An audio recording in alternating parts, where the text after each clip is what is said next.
यहाँ पे जो पहला क्वेश्चन है वो आपका क्यूबिक इक्वेशन से है और अच्छे से के कॉन्सेप्ट भी आपको समझ में यहाँ पे आएगा। क्यूबिक इक्वेशन हम लोग किसको बोलते हैं? क्वाड्रेटिक इक्वेशन के बारे में आपको पता है, द्विघात समीकरण के बारे में आपको पता है कि उसका जो अधिकतम घात होता था, पावर होता था, वो आपका 2 होता था।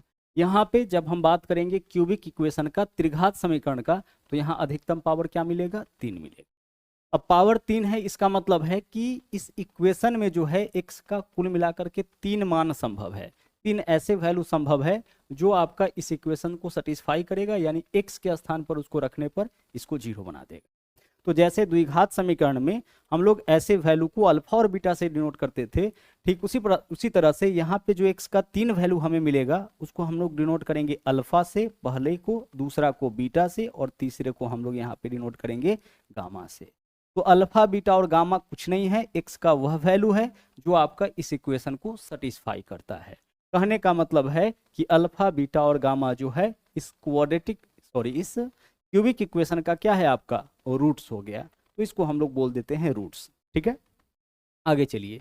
बस आपको क्या करना है, इस 3 फॉर्मूला को ध्यान रखना है और क्यूबिक इक्वेशन के जितने भी क्वेश्चंस होते हैं सब के सब आपका इन्हीं तीनों फॉर्मूला के ऊपर बेस्ड होते हैं, चाहे किसी भी एग्जाम में क्वेश्चंस आपका यहाँ से पूछा गया हो। ठीक है, अलग अलग एग्जाम में यहाँ से क्वेश्चंस आते हैं, बीपीएससी टीचर के अंदर भी यहाँ से क्वेश्चंस आपका देखने को मिलता है। और जैसा कि हमने आपको बताया कि पहली बार रेलवे ने इस तरह का क्वेश्चन जो है आपका यहाँ पे इंट्रोड्यूस किया है। तो देखिएगा, अब अगर हम बात करें कि किसी भी क्यूबिक इक्वेशन के मूलों का योगफल, तो यहाँ 3 मूल होगा, अल्फा बीटा गामा, क्या हो जाएगा? -b/a। और संयोग से देखिए जो द्विघात समीकरण है उसके भी मूलों का योगफल क्या होता है? -b/a होता है। आगे चलिए, अब अगर हम बात करें मूलों के गुणनफल का, यानी कि 3 रूट है, 3 मूल है, अगर तीनों का गुणनफल हमें ज्ञात करना होगा तो -d/a हो जाए। मूलों का योगफल क्या होगा? -b/a होगा। Alpha into beta into gamma, यानी कि मूलों का गुणनफल क्या होगा? -d/a होगा। और इसके अलावा एक और इंपॉर्टेंट फॉर्मूला आपको यहाँ पे ध्यान रखना पड़ेगा, alpha into beta, beta into gamma plus gamma into alpha बराबर क्या होता है? c/a। यानी कि अगर हम दो मूल लेकर के गुना करके उसका योग निकाले, मूलों के गुणनफल का योग निकाले, तो क्या हो जाएगा? आपका c/a हो जाएगा। रिपीट कर रहे हैं अपनी बात को, जरा ध्यान से समझिएगा, कंफ्यूज इस दोनों में नहीं होइएगा। मूलों का योगफल क्या होगा? -b/a हो जाएगा। मूलों का गुणनफल क्या होगा? -d/a होगा। और मूलों के गुणनफल का योग होगा आपका c/a। यह 3 फॉर्मूला आपके पास हो गया। अब चलिए abc से हम लोग यहाँ पे किसको डिनोट करेंगे? ABCD से। तो जो x² का कॉफिशिएंट होगा, यानी जो वैल्यू x³ के गुना में होगा, जो x³ का कॉफिशिएंट होगा वो हमारा a का मान, जो x² का होगा वह b का मान, जो x का होगा वह c का मान, और जो कांस्टेंट वाला पार्ट होगा वह आपका d का मान। रिपीट कर रहे हैं, क्यूब वाला जो x³ के गुना में होगा या y³ के फॉर्म में, आपका इक्वेशन तो x या y किसी भी फॉर्म में हो सकता है। तो क्यूब के साथ जो होगा वह आपका होगा a का मान, स्क्वायर के साथ जो होगा वह b का मान, एक के साथ जो होगा वह c का मान, और जो कांस्टेंट वाला पार्ट होता है वह आपका क्या हो जाता है? यहाँ पे d का मान। अब इस क्वेश्चन में देखिए हमें क्या बताना है, सभी मूलों का योग और गुणनफल। तो मूलों का योग भी हमें बताना है और गुणनफल भी। तो मूलों का योग कहने का मतलब alpha plus beta plus gamma. तो alpha plus beta plus gamma अभी जस्ट देखें क्या है? -b/a है। तो आप फटाफट से बता दीजिए कि -b/a का मान क्या होगा? तो सर -b यानी -8 तो क्या हो जाएगा? यह आपका हो जाएगा +8। इतना तो आप कर ही सकते हैं। -b, तो b का मान क्या है? देखिए यहाँ पे हम क्या लिखेंगे? माइनस, और b का मान जो है वो आपका ऑलरेडी माइनस में है, तो -8 कहने का मतलब क्या हो जाएगा? +8 बाई a के जगह क्या लिखेंगे हम? 4। तो 8/4 कितना हो जाएगा आपका? 2 हो जाएगा। ठीक है, 2 वाला एकमात्र ऑप्शन है, यही ऑप्शन हमारा आंसर हो जाएगा। आगे एक चीज और बोला था कि मूलों का गुणनफल भी बताइए। तो मूलों का गुणनफल यानी कि अल्फा इंटू बीटा इंटू क्या है? गामा, इसका वैल्यू हमें बताना है। या क्या होता है? -d/a होता है। यहाँ देख लीजिए -d/a। तो d का मान यहाँ से चेक करिए क्या है? सर d का मान देखिए, यह a का, यह b का, यह c का, यह d का मान 19 है। तो माइनस का क्या हो जाएगा आपका? 19, और नीचे में a के जगह क्या रखेंगे? 4। तो -19/4 जो है आपका मूलों का गुणनफल हो जाएगा। और योगफल कितना? योगफल आपका हो गया 2। क्लियर? चलिए, तो इसी तरीके से आगे जब भी आपका क्यूबिक इक्वेशन से क्वेश्चंस पूछा जाएगा उसको हम लोग यहाँ पे सोल्व करेंगे। अगला सवाल देखिए क्या है, यहाँ भी देख लीजिए एक क्यूबिक इक्वेशन आपका दिया गया है, हमें क्या बताना है, मूलों का गुणनफल। अभी जस्ट आप देखे हैं मूलों का गुणनफल यानी कि alpha into beta into gamma. क्या होता है आपका sir, alpha into beta into gamma होता है माइनस डी बाई ए। क्या होता है, माइनस डी बाई ए होता है। ठीक है, तो डी का मान यहाँ पे क्या है, के, तो डी के जगह हम क्या लिखेंगे, के लिखेंगे, तो यहाँ हो जाएगा माइनस के और बाई ए के जगह क्या है आपका, ए के जगह भी के है, तो माइनस के बाई के से के कैंसिल, क्या हो जाएगा हमारे पास, केवल बचेगा माइनस एक आपका इस क्वेश्चन का सही आंसर। देखिए ए का मान क्या होगा, जो एक्स क्यूब के गुना में है के, बी का मान क्या होगा, जो एक्स स्क्वायर के गुना में है -5, डी का मान जो एक्स के गुना में -12 और डी का मान जो कॉन्स्टेंट वाला पार्ट होगा। हमें बताना है मूलों का गुणनफल जो कि होता है माइनस डी बाई ए।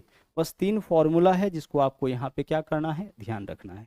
तीसरा क्वेश्चन देखिए क्या है, त्रिघात समीकरण बोल रखा है, बोला है एक समय के लिए दिए गए दो मूलों के गुणनफल का योग। मतलब एक समय के लिए दिए गए दो मूलों के गुणनफल का योग, तो मूलों के गुणनफल का योग कहने का मतलब alpha beta plus beta gamma और प्लस क्या है, गामा इंटू अल्फा। इसका हमें क्या बताना है, इसका हमें योग बताना है, और यह क्या होता है, सी बाई ए होता है। यही तो होता है, क्या होता है आपका, यह आपका सी बाई ए होता है। एक समय में दिए गए दो मूलों के गुणनफल का योग, कहने का मतलब 3 मूल है ना, तो दो मूलों के गुणनफल का योग यानी अल्फा बीटा, फिर बीटा अल्फा और अल्फा गामा। एक समय में दो मूल का गुना इसी तरीके से हम लोग कर सकते हैं, इसका योग सी बाई ए। तो आप बताइए यहाँ पे सी का मान क्या है 4 और ए का मान क्या है 1, 4/1 आंसर क्या हो जाएगा, आंसर आपका इस क्वेश्चन का 4 हो जाएगा। क्लियर, चलिए आगे बढ़िए। अगला सवाल है, इस समीकरण में मूलों का योगफल ज्ञात करना है। अब बहुत इजीली आप निकाल सकते हैं, मूलों का योगफल माइनस बी बाई ए होता है, तो माइनस बी के जगह क्या लेंगे हम, बी के जगह लेंगे हम 7, तो -7 और ए के जगह क्या लेंगे हम 2, -7/2 हमारा आंसर हो जाएगा, विकल्प सी इस क्वेश्चन का सही आंसर होगा। ठीक है, चेक करते रहिएगा। अगला देखिए, अगला जो क्वेश्चन नंबर 5 है, क्यूबिक इक्वेशन आपका दे रखा है और बोला है अल्फा बीटा और गामा है इसके रूट्स, इसके मूल जो है अल्फा बीटा और गामा है। तो हमें बताना है sum of alpha square beta square gamma. इसका मतलब क्या होता है, सबसे पहले इसको हम लोग एक्सपेंड करते हैं। सम ऑफ क्या है यहाँ पे दिया हुआ आपका, इसका मतलब अल्फा स्क्वायर, यहाँ बीटा है और साथ में क्या है, गामा है। इसको जब हम लोग सिंप्लीफाई करेंगे तो इसका मतलब होता है आपका अल्फा स्क्वायर। ठीक है, इसको हम यहाँ पे लिख देते हैं, अल्फा को हम कुछ इस प्रकार से लिख लेते हैं। ठीक है, हम इसको क्या लिख सकते हैं, हम इसको लिख सकते हैं alpha square into beta gamma, इस तरीके से, प्लस, और हम क्या लिख सकते हैं बीटा स्क्वायर, एक एक बार हम बारी बारी से सबका स्क्वायर करेंगे, तो हम ऐसे रहने देते हैं alpha into beta square, alpha into क्या लिखेंगे यहाँ पे हम बीटा स्क्वायर इंटू गामा, और plus alpha into beta into gamma का हम क्या लिखेंगे, स्क्वायर लिखेंगे। जब हम इसको एक्सपैंड करेंगे तो कुछ इस तरीके से इसको हम लिख सकते हैं। ठीक है, इसका मतलब यही होता है। अब अगर आप इसको इस तरीके से लिखिएगा तो एक चीज़ देखिए कि अल्फा बीटा गामा तीनों में है, तो हम अल्फा बीटा गामा यहाँ पे कॉमन ले लिए। तो जब अल्फा बीटा गामा आप कॉमन लीजिएगा तो यहाँ देखिए अल्फा स्क्वायर में से अल्फा कॉमन लीजिएगा तो क्या बचेगा, अल्फा बीटा गामा कॉमन ले चुके हैं तो इसमें केवल अल्फा बचेगा। यहाँ देख लीजिए अल्फा बीटा गामा कॉमन लीजिएगा तो इसमें केवल बीटा बचेगा। यहाँ देखिए अल्फा बीटा गामा में से अल्फा बीटा गामा कॉमन लीजिएगा तो केवल आपका क्या बचेगा, गामा, जो स्क्वायर के रूप में है वही यहाँ पे एक बार बचता है। अब हमारे पास क्या है, alpha into beta into gamma यानी कि मूलों का गुणनफल। तो मूलों का गुणनफल क्या होता है सर, मूलों का गुणनफल होता है माइनस डी बाई ए। तो माइनस डी यानी -1 तो 1 हो जाएगा, और बाई ए की जगह कितना 6 हो जाएगा। यह दरअसल क्या है, मूलों का गुणनफल ही तो है, alpha into beta into gamma यानी मूलों का गुणनफल। और मूलों का गुणनफल यह कितना होता है सर, मूलों का गुणनफल होता है -d/a। ठीक है, और आगे देख लीजिए गुणा, यह क्या है, यह है आपका मूलों का योगफल। मूलों का योगफल क्या है, -b/a। तो -b यानी कितना हो जाएगा, -11, क्या हो जाएगा यह आपका -b है तो -11 यानी प्लस का 11, और नीचे में कितना हो जाएगा, नीचे में 6 हो जाएगा, -b/a। तो -b यानी कि प्लस का 11/6 हो जाएगा। ठीक है, चलिए आपस में गुना करिए, ऊपर में 11 नीचे में कितना हो जाएगा 36, तो 11/36 जो है वही आपका इस क्वेश्चन का क्या होगा, सही आंसर होगा 11/36। चेक कर लीजिएगा इन वैल्यूज को, माइनस बी बाई ए, मूलों का गुणनफल माइनस डी बाई ए, तो माइनस डी तो प्लस का हो जाएगा यहाँ पे एक, और ए के जगह 6 लिखेंगे, ठीक है। चलिए, तो सवाल नंबर 5 भी आपका यहाँ पे हम लोग सोल्व कर लिए। आगे बढ़िए, अब अगला क्वेश्चन देखते हैं। अगले सवाल में आइए। अगला सवाल जो है अब आपका यहाँ से जो है वह क्वाड्रेटिक इक्वेशन का है, द्विघात समीकरण का है। और द्विघात समीकरण का भी यह जो सवाल है वह आपका बिल्कुल नया वाला सवाल है, ठीक है। अच्छे से इन क्वेश्चंस को देखिए। अब हम लोग चलेंगे द्विघात समीकरण के अंदर। अभी जस्ट हम लोग कंप्लीट किए हैं त्रिघात समीकरण को। त्रिघात समीकरण के अंदर से इसी टाइप के क्वेश्चंस जो आपका बताया गया है, इन्हीं फॉर्मूला के ऊपर बेस्ड सवाल आपका जो है वह पूछा जाएगा।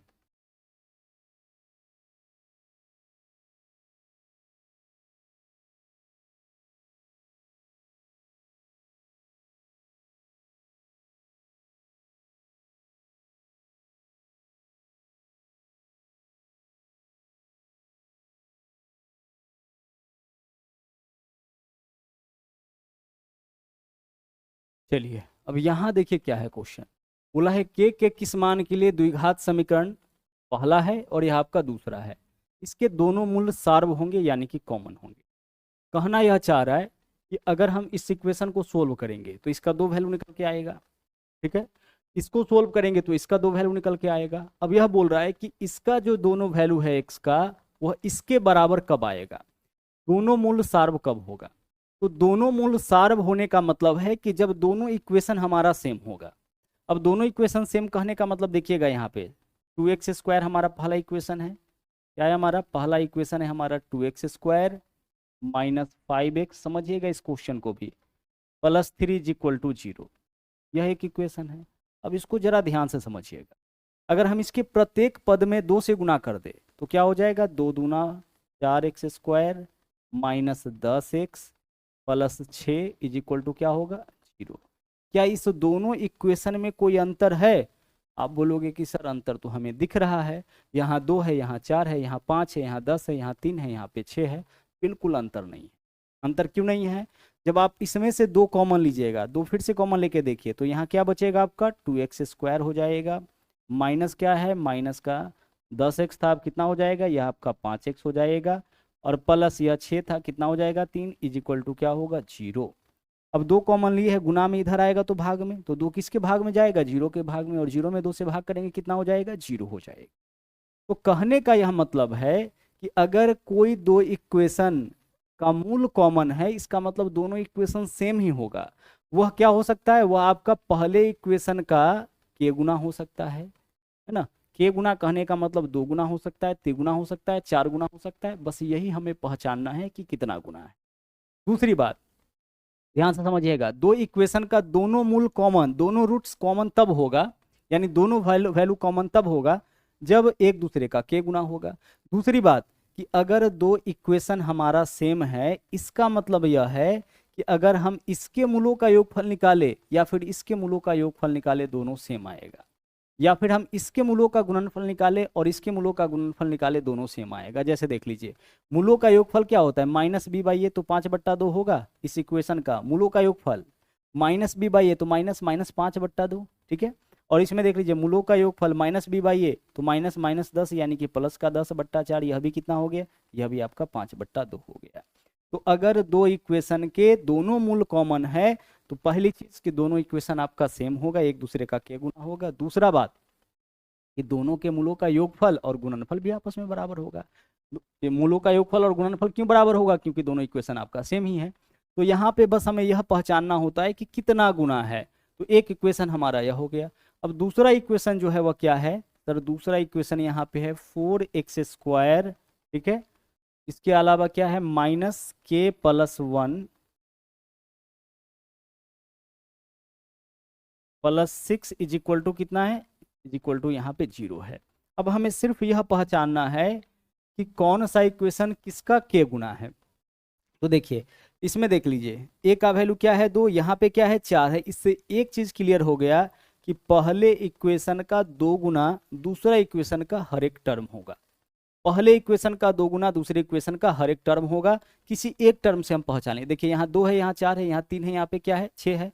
तो उसी तरीके से k प्लस 1 का मान जो होगा, यहाँ अगर 5 है तो कितना होगा 10, तो k प्लस 1 का मान आपका हो जाएगा 10। तो यहाँ से k का मान कितना होगा, k का मान प्लस 1 जाकर के 10 में से घटेगा 9 हो जाएगा। तो हमारा आंसर क्या होगा, हमारा आंसर 9। देखिए बहुत इजी सा कॉन्सेप्ट है। इजी सा कॉन्सेप्ट क्यों है, सिर्फ हमें क्या देखना है, क्या बोला है, द्विघात समीकरण के दोनों मूल कॉमन है, तो दोनों मूल कॉमन है, इसका सीधा सीधा मतलब है यह वाला इक्वेशन इसका k गुना होगा। अब कितना गुना है वह पहचानना है। तो देखिए यह 2 है, यहाँ पे क्या है 4 है, यानी 2 गुना है। तो सभी पद जो है, a का मान 2 गुना है तो b का मान भी 2 गुना होगा, c का मान भी 2 गुना, देख लीजिए c का मान 2 गुना है, b का मान भी 2 गुना, यहाँ 5 है तो यहाँ क्या होगा 10 होगा। अब यहाँ पे जो है मूल वह k प्लस 1 दिया है, यानी k प्लस 1 का मान 10 होगा, तो k प्लस 1 बराबर 10, तो k का मान कितना 9। और क्वेश्चन करते हैं, देख लीजिए यहाँ से देखिए, एक द्विघात समीकरण यह वाला है, दूसरा यह वाला है, बोला है कि इसके दोनों मूल जो है वह कॉमन है, तो कौन सा सत्य होना चाहिए, कौन सा इसमें सत्य होना चाहिए, यह हमें बताना है।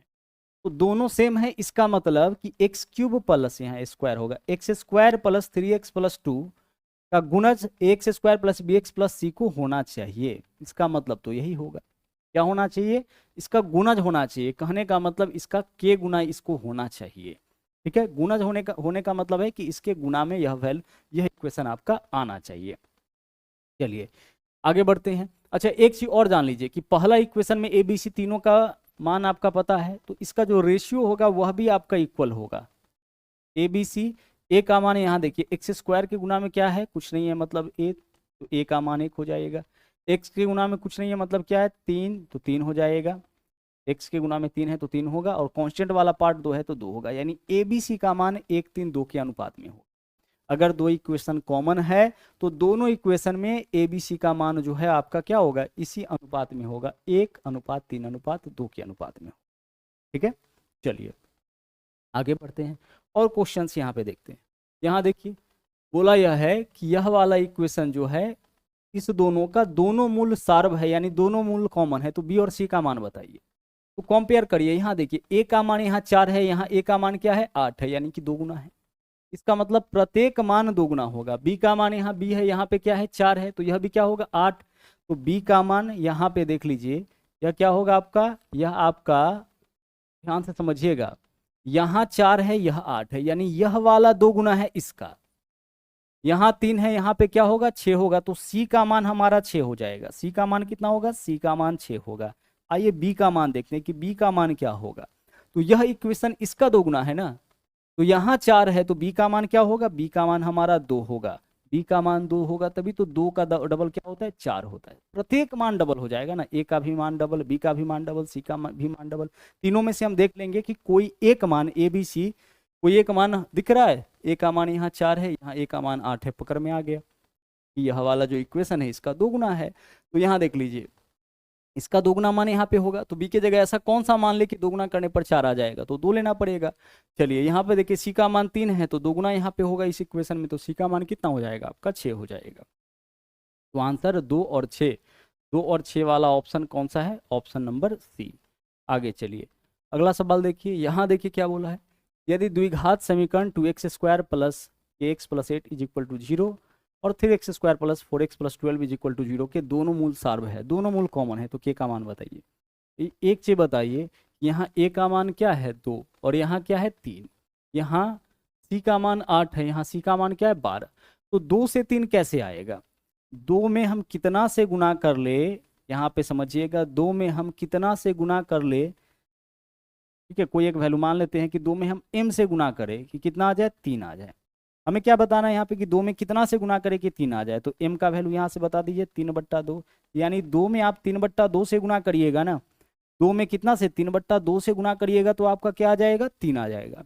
रिपीट कर रहे हैं फिर से समझिएगा, हमें यही देखना है ना कि यहाँ 2 है यहाँ 3 है, तो 2 से 3 कैसे लाए, 2 में कितना से गुना करेंगे कि 3 आएगा। तो 2 में कितना से गुना करे कि 3, तो पहले इस 2 को हटाना होगा तो 2 से भाग करना पड़ेगा, और 3 चाहिए तो 3 से गुना, यानी 2 में जब 3/2 से गुना करिएगा तो क्या आ जाएगा 3 आ जाएगा। तो इसका यह मतलब है कि प्रत्येक पद जो है वह क्या होगा, कितना से गुना किए हैं 3/2 से, तो प्रत्येक पद 3/2 गुना होगा।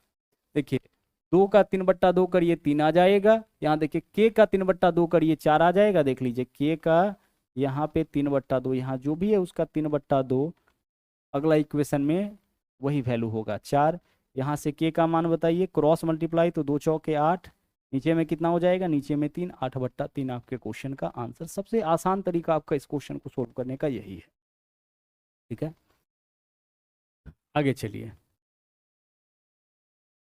हमें सिर्फ क्या देखना है कि दूसरे इक्वेशन के एबीसी का मान पहले इक्वेशन के एबीसी के मान का कितना गुना है। देख के पता चल रहा है यहाँ 2 है, 2 से 3 लाने के लिए कितना से गुना करना पड़ेगा, 3/2।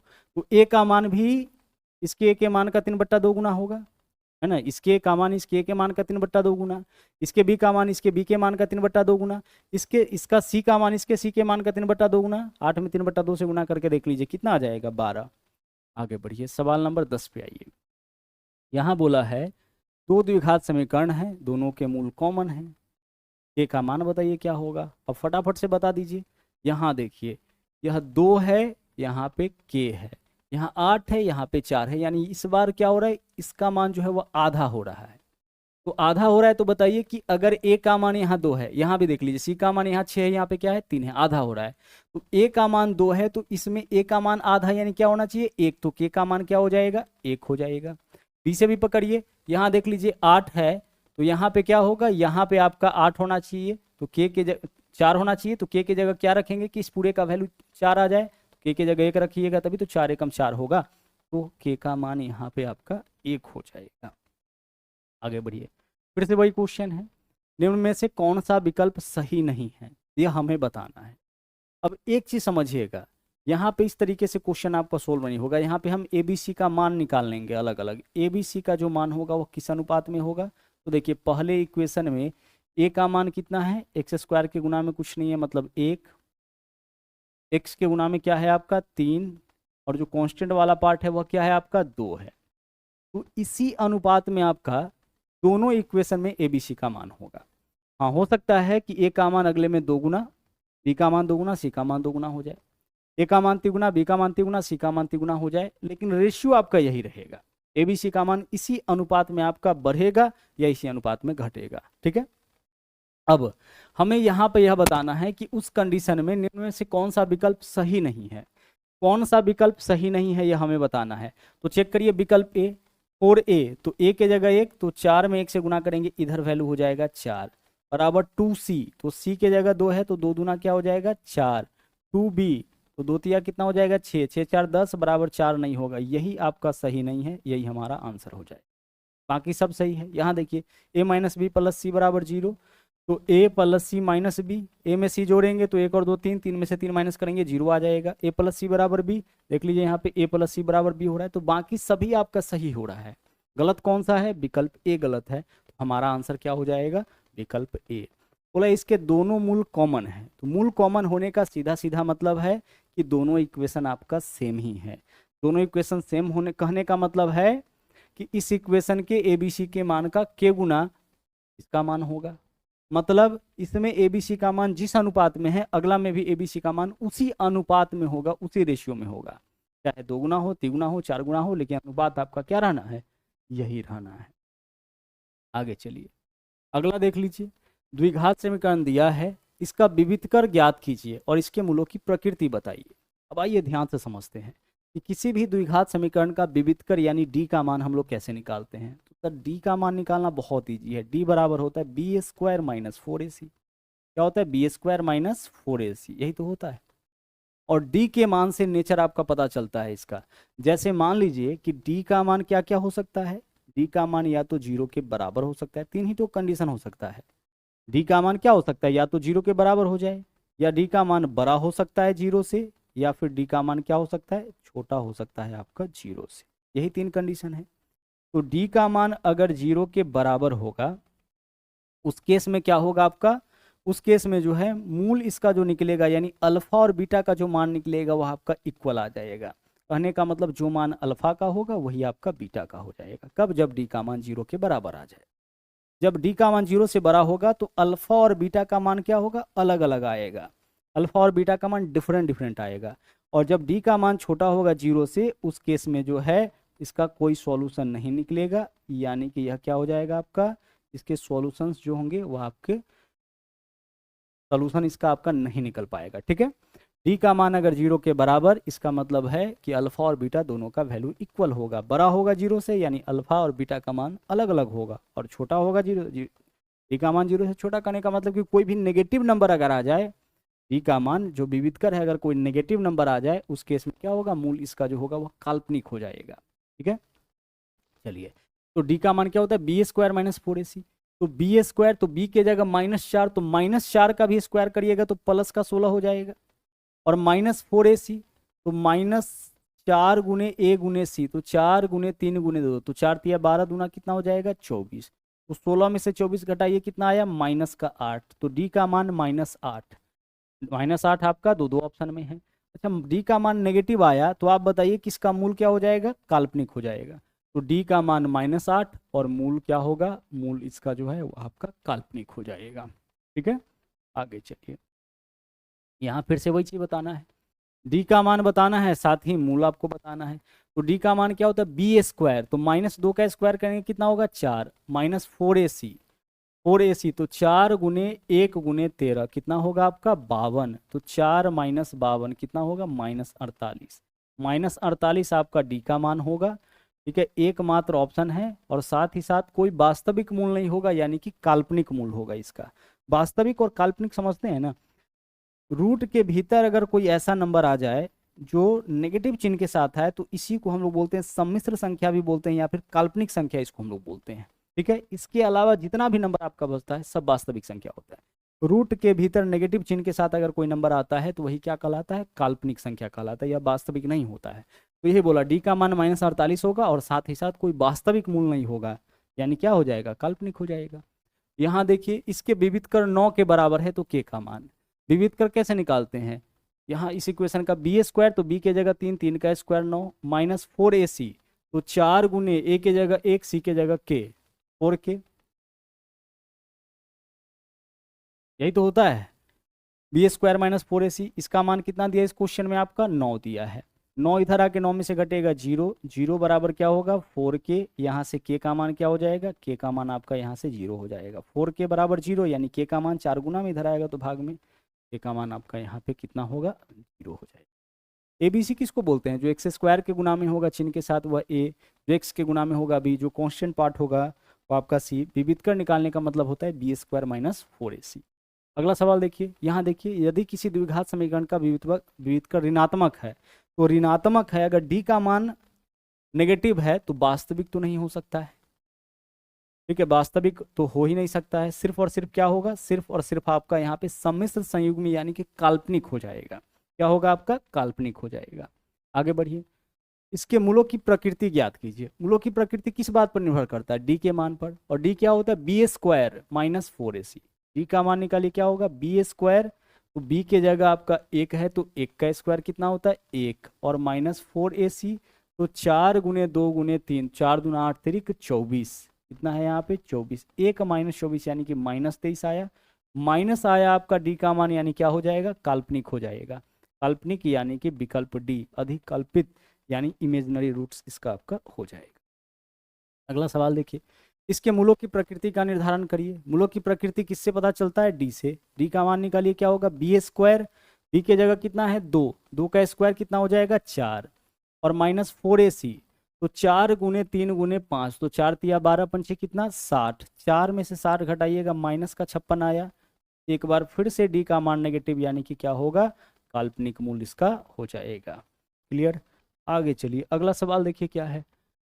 यह जो इक्वेशन है इसके मूल किस तरीके के होंगे, तो डी का मान निकालिए। डी क्या होता है आपका बी स्क्वायर -4ac, तो बी के जगह 4 है, 4 का स्क्वायर 16, -4ac, तो 4 दूना 8 8 64। फिर से आपका एक बार यहाँ पे जो मान आया वह आपका नेगेटिव आया। नेगेटिव आने का मतलब है कि कोई वास्तविक, दो भिन्न वास्तविक मूल, कोई वास्तविक मूल इसका नहीं होगा, यानी क्या होगा, काल्पनिक होगा। ठीक है, इसका जो मूल का प्रकृति है वो किस पे निर्भर करता है, डी के मान पर। डी क्या होता है बी स्क्वायर -4ac, तो बी के जगह 4, 4 का स्क्वायर 16, -4ac, 4ac, तो 4 गुने 2 गुने 8, तो 4 दूना 8 8 64, 16 में से हम लोग 64 घटाएंगे, माइनस का आ जाएगा डी का मान।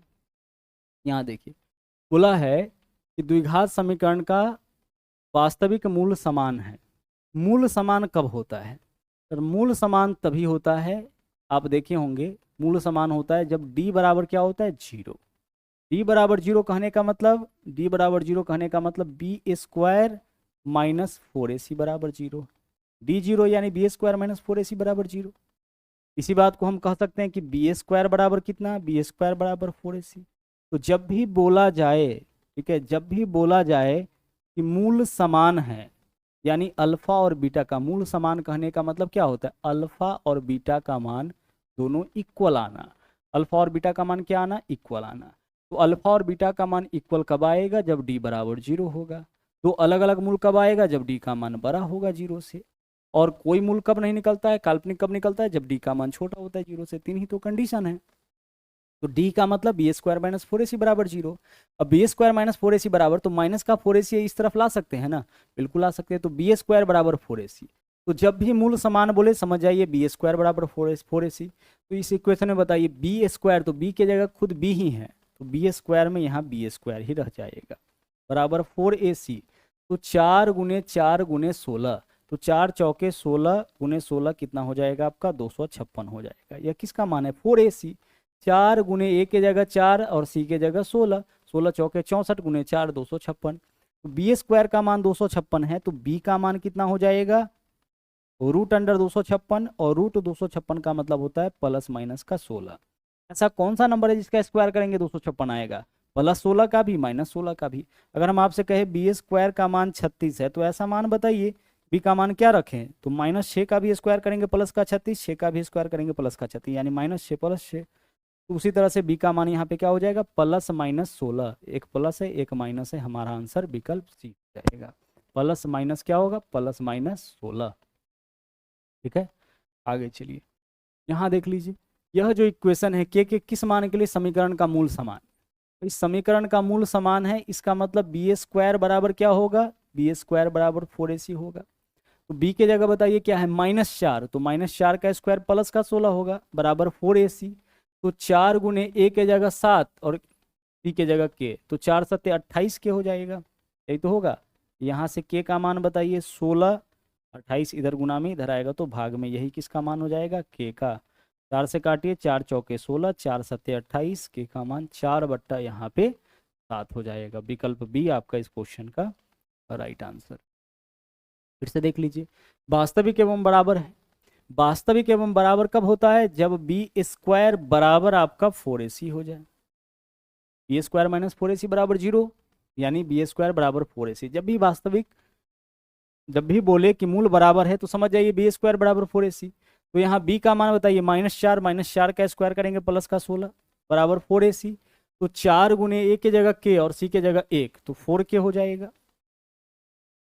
काटिए इसको, 4 चौके 16, 4 बराबर के, यानी के का मान कितना होगा, के का मान यहाँ पे 4 हो जाएगा। विकल्प बी आपका यहाँ पे राइट आंसर।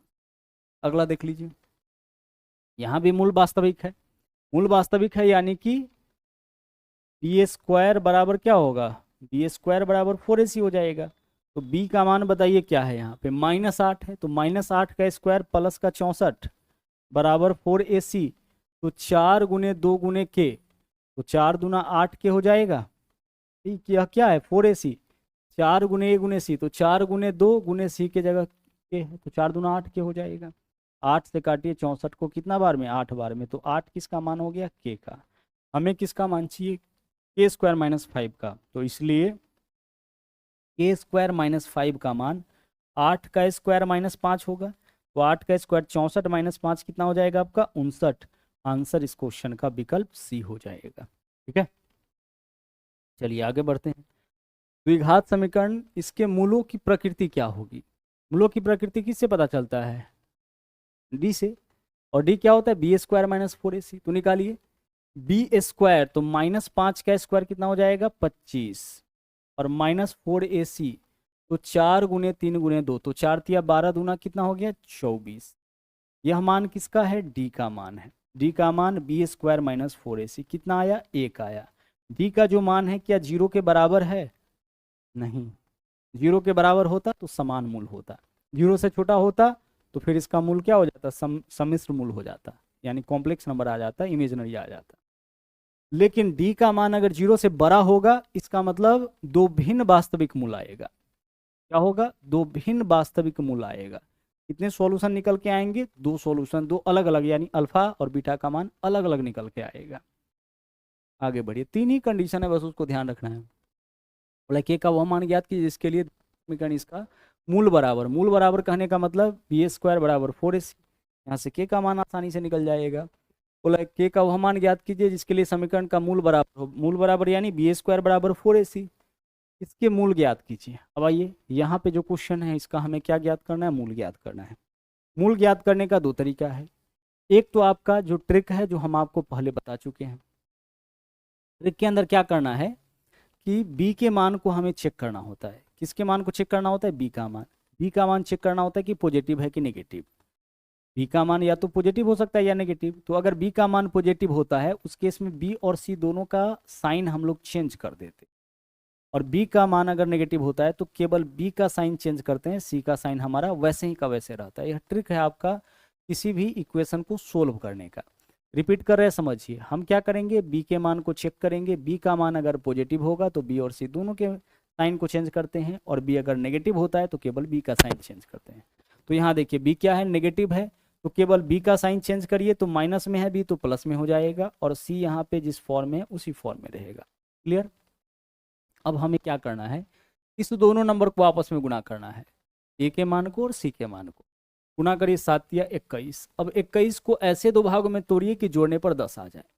तो 21 के लिए क्या लिख सकते हैं? 7 और 3। तो बड़का को आप पहले लिखिए और छोटका को कहाँ लिखना है? छोटका को बाद में। 7 और 3। साथ ही साथ जो एक्स स्क्वायर का कॉफिशिएंट है उससे दोनों में भाग कर लीजिए। तो 7 है, यहाँ भी 7 से भाग। 7/7 क्या हो जाएगा? 1, और यहाँ क्या होगा? 3/7। तो 1 और 3/7 क्या होगा? 1 और 3/7। यही आपके क्वेश्चन का आंसर हो। समझ पा रहे हैं? क्वाड्रेटिक इक्वेशन सोल्व करने का ट्रिक पूरा हम बताए हुए हैं। 10 से 15 मिनट में कंप्लीट ट्रिक आपको यहाँ पे बताया गया था पहले ही। आगे चलिए, अगला सवाल देखिए यहाँ पे, इसके मूल ज्ञात कीजिए। अच्छा, इसका जो मूल है उसको देख पा रहे होंगे किस फॉर्म में आ रहा है, तो इसी फॉर्म में हम लोग निकाल लेते हैं।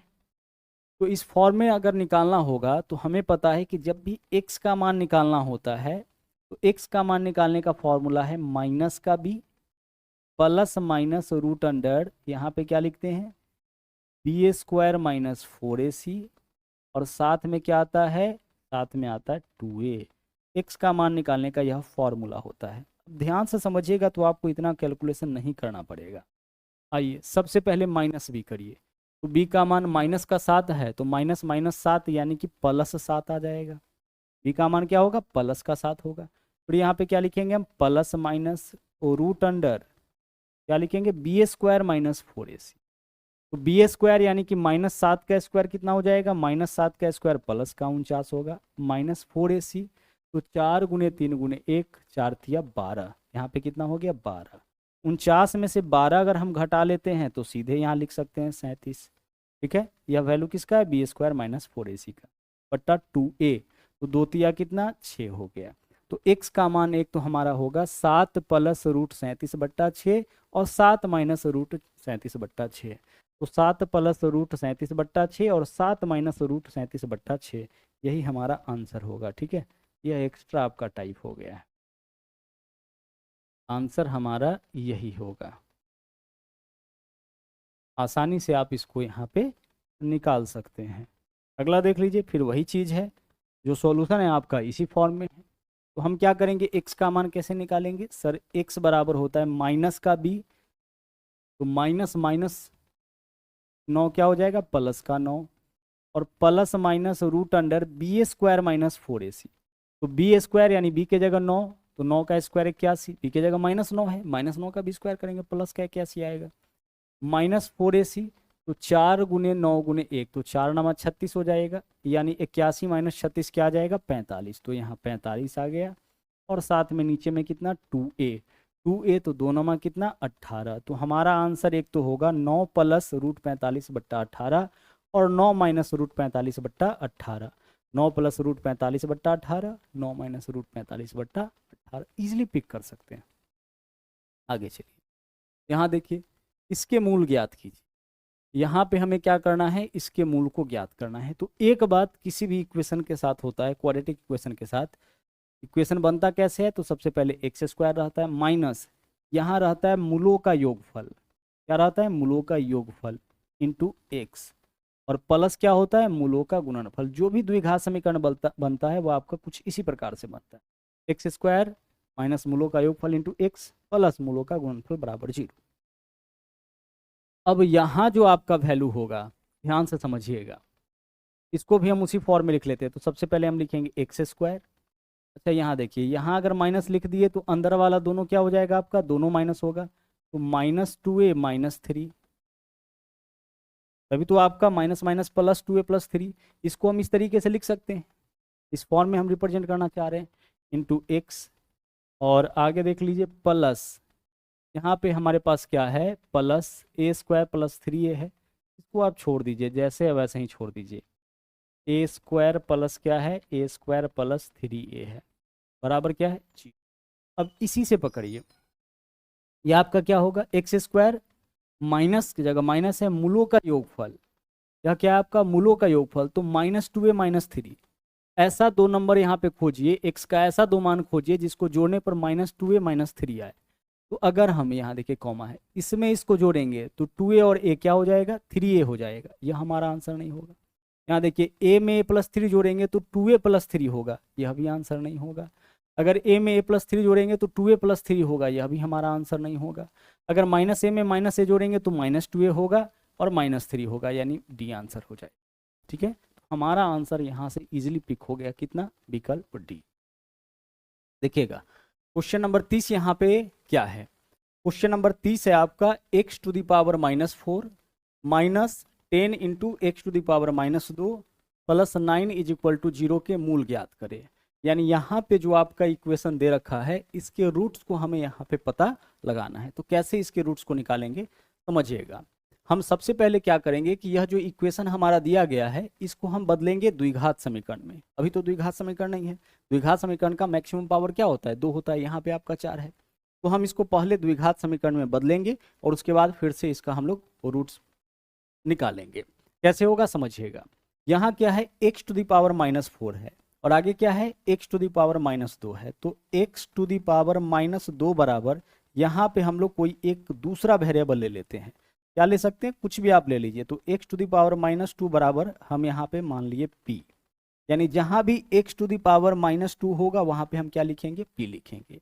तो आप एक बात बताइए कि अगर x⁻2 के लिए आप p माने हैं तो x⁻4 बराबर क्या होगा, सर इसको हम लिख सकते हैं x⁻2, इस तरीके से लिख सकते हैं ना, और इसका होल स्क्वायर, इतना लिखा जा सकता है, बिल्कुल लिखा जा सकता है। क्यों, क्योंकि पावर के ऊपर पावर हो, ब्रैकेट लगा है, तो पावर का आपस में गुना, बेस को लिखेंगे, पावर को गुना करेंगे तो यह वैल्यू इतना आ जाएगा। और यहाँ पे देख लीजिए आप, x⁻2 बराबर क्या माने थे आप, p माने थे, तो इसके लिए हम लिखेंगे p, तो यह क्या हो जाएगा हमारा, p² हो जाएगा। तो जहाँ भी x⁻2 होगा वहाँ p लिखेंगे, और जहाँ भी x⁻4 होगा वहाँ पे क्या हो जाएगा आपका, p का स्क्वायर हो जाएगा। इन कॉन्सेप्ट को देखिए हम लोग यहाँ पे आराम से समझते हैं। अब देखिए यहाँ x⁻4 है तो यह क्या हो जाएगा, p² हो जाएगा। आगे चलिए, आगे माइनस है तो -10 × क्या है आपका, x⁻2, तो x⁻2 बराबर क्या माने हैं हम, p माने हैं, तो यहाँ p लिखेंगे। और आगे +9 है तो 9 = 0 को हम अपने स्थान पे रहने दी। अब यह जो हमारा इक्वेशन है वह आपका किस में बदल गया, वह आपका बदल गया है क्वाड्रेटिक इक्वेशन के फॉर्म में, द्विघात समीकरण के फॉर्म में। और अब यहाँ से हम आसानी से इसका रूट्स निकाल सकते हैं, लेकिन यहाँ से जो रूट निकलेगा वह किसका मान देगा, वह आपका p का मान देगा। तो यहाँ से हम p का मान, चूंकि p के टर्म में यह इक्वेशन है तो p का मान निकलेगा, x के टर्म में इक्वेशन होता है तो x का मान निकलता है। तो इस इक्वेशन से हम क्या करेंगे, पहले p का मान निकालेंगे और p का मान यहाँ पुट करेंगे तो x का मान भी निकल जाएगा, क्योंकि x और p में भी आपका यहाँ एक रिलेशन है। ठीक है, तो हम इस इक्वेशन से p का मान निकालते हैं। अब आइए इस क्वाड्रेटिक इक्वेशन को सोल्व करिए। सोल्व करने के लिए याद होगा हम आपको बताए थे कि कभी भी किसी द्विघात समीकरण को अगर सोल्व करना होगा, यानी x के टर्म में होगा तो x का मान, p के टर्म में होगा तो p का मान, निकालने का तरीका यह होगा कि आप b के साइन को चेक करिए। पी कहने का मतलब पी स्क्वायर के गुना में जो होगा वह ए, जो पी के गुना में होगा वह बी, और जो कांस्टेंट होगा वह आपका सी। तो सी का मान यहाँ पे क्या है 9 है, ठीक है। बी का मान क्या है -10। तो अगर बी का मान नेगेटिव है तो बी का भी साइन चेंज हो जाएगा, पी का केवल साइन चेंज होगा, सी का जो साइन है वही रहेगा। रिपीट कर रहे, ध्यान से समझिएगा, केवल बी के साइन को देखिए। बी का साइन अगर नेगेटिव है तो केवल बी का साइन चेंज होगा, माइनस है तो प्लस, और सी जैसे है प्लस में है तो प्लस रहेगा, माइनस में है तो माइनस रहेगा। क्लियर। और अब आपको क्या करना है कि हमें ऐसा नंबर चुनना है जिसको गुना करने पर 9 और अगर यहाँ प्लस हो तो जोड़ने पर 10 आ जाए। हमें क्या करना है, अब एक ऐसा नंबर चाहिए, दो ऐसा नंबर चाहिए जिसको गुना करने पर 9 और जोड़ने पर 10। तो आप बोलोगे सर ऐसा नंबर तो 9 और 1 है, तो बड़का को पहले लिखिए, छोटका को बाद में लिख लीजिए। 9 में 1 से गुना करिएगा 9, 9 प्लस 1 कितना हो जाएगा 10। तो यही वैल्यू किसका हो गया, यही वैल्यू आपका पी का हो गया। तो पी का दो वैल्यू निकल के आया, एक तो 9 और दूसरा कितना 1। अब हमें चाहिए किसका, एक्स का मान चाहिए, क्योंकि इक्वेशन जो है हमारा एक्स के फॉर्म में है। तो अब एक्स का मान कैसे निकालेंगे, तो पी का दो मान है, एक 9 है और एक 1 है। अब हम क्या करेंगे, यहाँ ध्यान से समझिएगा, देखिए यहाँ पे X square X to the power -2 है ना, तो इसके लिए क्या लिख सकते हैं 1/x का पावर, यहाँ लिख सकते हैं हम 2। इतना लिखा जा सकता है। जब भी पावर नेगेटिव होता है बेस को हम लोग क्या करते हैं, उल्टा करते हैं, तो इतना लिख सकते हैं। बराबर पी का एक मान क्या आया आपका, पी का एक मान आपका यहाँ 9 आया है, देख सकते हैं। यहाँ से 1/x का मान बताइए क्या होगा सर, 1/x का मान स्क्वायर हटाएंगे तो रूट हो जाएगा। तो जब रूट करिएगा 9 का तो क्या होगा, प्लस माइनस का कितना हो जाएगा, +-3 हो जाएगा। तो जब 1/x का मान +-3 है तो x का मान फिर से उल्टा कर लीजिए, यह हो जाएगा +-1/3, क्योंकि 1/x का मान +-3 है, तो x का मान क्या होगा +-1/3। दूसरा देख लीजिए, दूसरा यहाँ से, क्योंकि हमें यह चीज़ पता है ना कि x टू द पावर -2 बराबर p है, तो हम फिर से क्या करेंगे, x टू द पावर -2 यानी कि 1/x स्क्वायर बराबर एक बार क्या रखेंगे, यहाँ पे 1 रखेंगे। तो यहाँ से 1/x का मान क्या हो जाएगा, स्क्वायर हटाएंगे तो रूट, 1 का रूट करेंगे तो प्लस माइनस कितना हो जाएगा 1 हो जाएगा। 1/x का मान इतना है तो x का मान भाई इसको उल्टा करोगे तो यही रह जाएगा +-1, यानी x का मान एक तो होगा +-1 और दूसरा होगा +-1/3। यानी आंसर इस क्वेश्चन का आपका कौन सा विकल्प हो जाएगा, विकल्प डी हो जाएगा। क्लियर। चलिए आगे बढ़ते हैं, अगले क्वेश्चन में आते हैं। अगला देख लीजिए, यह सिंपल सा क्वाड्रेटिक इक्वेशन दिया है और हमें क्या बताना है, इसके मूल को बताना है। ठीक है, आइए निकालते हैं। दो तरीका है, एक तो ऑप्शन से भी x का मान यहाँ पे पुट करिए, ऐसा नंबर पुट करिए जिससे यह 0 हो जाए, तो इसे भी चेक कर सकते हैं। दूसरा देख लीजिए हम लोग क्या कर सकते हैं, समझिएगा। पिछले क्वेश्चन में x स्क्वायर का कॉफिशिएंट कुछ नहीं था, इस बार क्या है आपका 5 है। तो सबसे पहले आप चेक करिए b के साइन को। b का साइन देख लीजिए क्या है, नेगेटिव। तो b का साइन नेगेटिव है तो केवल b का चिन्ह बदलेगा, माइनस है तो प्लस, c का जो चिन्ह है वही रहेगा। और अब आप इस दोनों को गुना करिए, तो 5 में 17 से गुना करिएगा कितना हो जाएगा 85। और अब 85 को ऐसे दो भागों में तोड़िए, यहाँ अगर माइनस रहे 85 को ऐसे दो भागों में तोड़िए कि घटाने पे 12 आ जाए। तो 17 और 5 होगा, तो बड़ा वैल्यू आप पहले लिख लीजिए और छोटा वैल्यू क्या करना है आपको बाद में लिख लेना है। क्लियर। और एक छोटा सा काम और आपको करना होता है, क्या करना होता है, जो एक्स स्क्वायर का कॉफिशिएंट है उससे दोनों में भाग, तो यहाँ भी 5 से भाग करेंगे, यहाँ भी 5 से भाग करेंगे। तो 5 से 5 को काटेंगे, कितना बार में कट जाएगा -1 टाइम, तो एक 17/5 और एक आपका -1 हो जाएगा। तो एक -1 और एक आपका 17/5, विकल्प सी आपका इस क्वेश्चन का क्या हो रहा है, सही आंसर हो रहा है। आगे चलिए अगला सवाल देखिए, यहाँ भी देख लीजिए हमें क्या करना है, इसका मूल ज्ञात करना है। मूल ज्ञात करना है तो फिर से क्या करेंगे, बी के साइन को देखिए, नेगेटिव है ना, तो केवल बी का साइन बदलेगा, सी का जो साइन है वही रहेगा। इस दोनों को गुना करिए, कितना हो जाएगा 10। 10 को ऐसे दो भागों में तोड़िए कि जोड़ने पर 11, तो यह होगा आपका 10 और 1। 10 में 1 से गुना करिएगा 10, 10 में 1 जोड़िएगा 11। और जो भी एक्स स्क्वायर का कोफिशिएंट है उससे दोनों में भाग, तो इसमें भी 5 से भाग, इसमें भी 5 से भाग। तो जब आप 10 में 5 से भाग करिएगा तो 2, तो 1 प्लस का 2 और 1 1/5। तो प्लस का 2 और 1/5 कौन से ऑप्शन में है, विकल्प सी में है। देखिए 2 1/5, यहाँ 2 के साथ 2/5 है, तो आंसर हमारा हो जाएगा यही वाला विकल्प। आगे बढ़िए, अगला सवाल देखिए, बोला है कि c का मान ज्ञात कीजिए ताकि द्विघात समीकरण 2x² - 3x + c = 0 और x² - 9x - 22 = 0 का एक उभयनिष्ठ मूल 11 हो। हमें किसका मान ज्ञात करना है, c का। c कौन सी इक्वेशन में है, c आपका इस इक्वेशन में है। और इस दोनों का एक उभयनिष्ठ मूल 11 है, यानी इन दोनों का एक फैक्टर तो 11 है। कहने का मतलब इसको सोल्व करने पर x का एक वैल्यू 11 आता है, दूसरा कुछ और भी हो सकता है, और इसको भी सोल्व करने पर x का एक वैल्यू 11 आता है। तो इसको सोल्व करने पर x का वैल्यू 11 आता है, इसका मतलब कि अगर हम इसमें x का वैल्यू पुट करेंगे तो यह आपका क्या हो जाना चाहिए, 0 के बराबर हो जाए। तो आइए इस वाले में हम क्या करते हैं, x का जो एक मान दे रखा है, एक मूल जो दे रखा है उसको पुट करते हैं। तो x की जगह 11 डालिए, 11 का स्क्वायर 121, 121 दूना कितना हो जाएगा 242। तो यहाँ हो गया आपका 242 माइनस x की जगह 11, तो 11 तिया 33, प्लस क्या है plus c is equal to 0 को अपने जगह पे रहने दीजिए। 242 में से 33 घटाइएगा 209, इधर 209 है, बराबर के उस तरफ ले जाएंगे तो माइनस का 209, यानी सी का मान माइनस क्या हो जाएगा, माइनस आपका 209 हो जाएगा। विकल्प सी आपका इस क्वेश्चन का सही आंसर। क्या किया था इस क्वेश्चन में, एक मूल आपका दे रखा था, इस दोनों का एक उभयनिष्ठ मूल 11 है, यानी इसका एक मूल एक फैक्टर तो आपका 11 होगा। तो अगर इसका एक फैक्टर 11 है, इसका मतलब इसमें x के स्थान पर 11 रखेंगे तो यह क्या हो जाएगा 0 के बराबर। तो यहाँ पे हम x का मान रखे, जब x का मान रखे तो वैल्यू कुछ इतना आया, यहाँ से c का मान हम निकाल लिए। आगे चलिए, यहाँ देखिए X square minus 8x plus P is equal to 0, और इसका एक सार्वमूल एक कॉमन फैक्टर 3 है। तो इन दोनों का कॉमन फैक्टर 3 है, यानी 3 अगर हम यह इसमें डालते हैं तो यह भी 0 के बराबर हो जाएगा, और अगर इसमें 3 डालते हैं तो यह भी 0 के बराबर। तो सबसे पहले पहला इक्वेशन में 3 डालिए, x के जगह 3 डालते हैं तो 3 का स्क्वायर 9 हो जाएगा, ठीक है, माइनस x के जगह अगर हम 3 डालते हैं तो 8 3 कितना हो जाएगा 24, और प्लस क्या है plus p is equal to 0।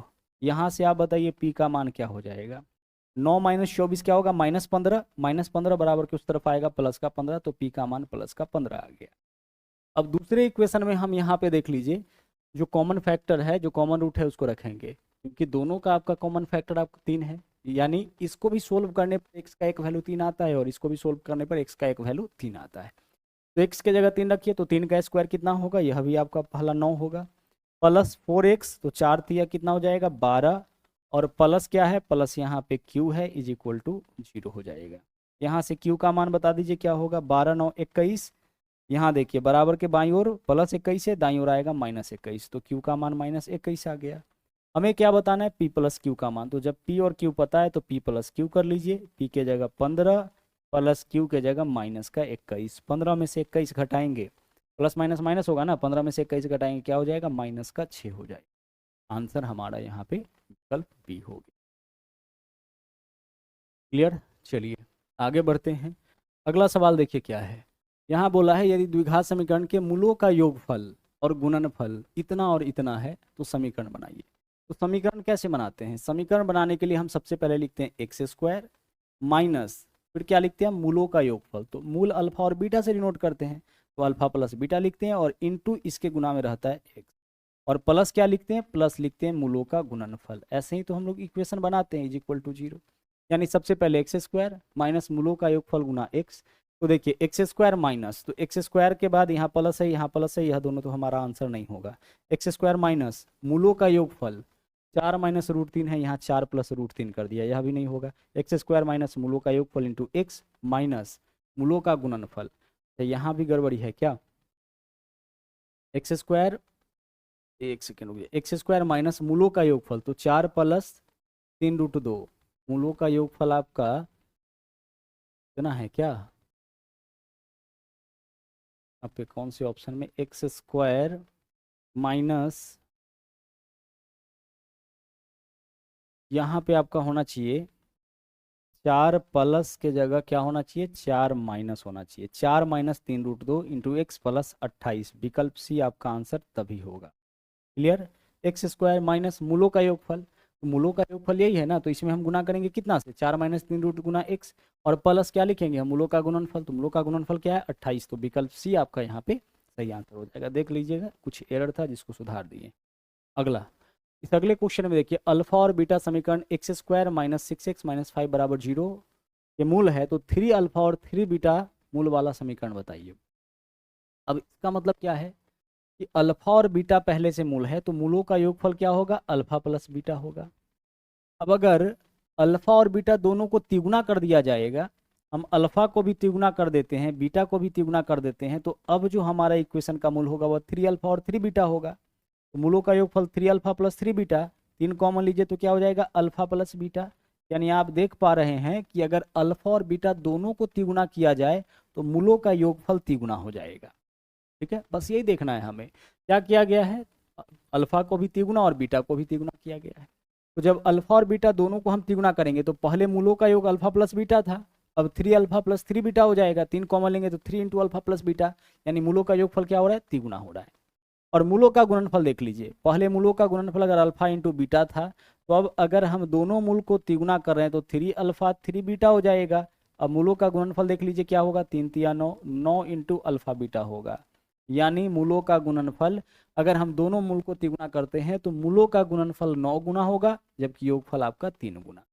तो यहाँ जो दे रखा है इसमें मूलों का जो योगफल होगा वह क्या होगा, तिगुना होगा, तो 6 त्रिक 18 और गुणनफल 9 गुना, तो 9 पंचे 45। हमारा आंसर होगा यहाँ पे, दोनों माइनस है तो दोनों माइनस वाला विकल्प डी।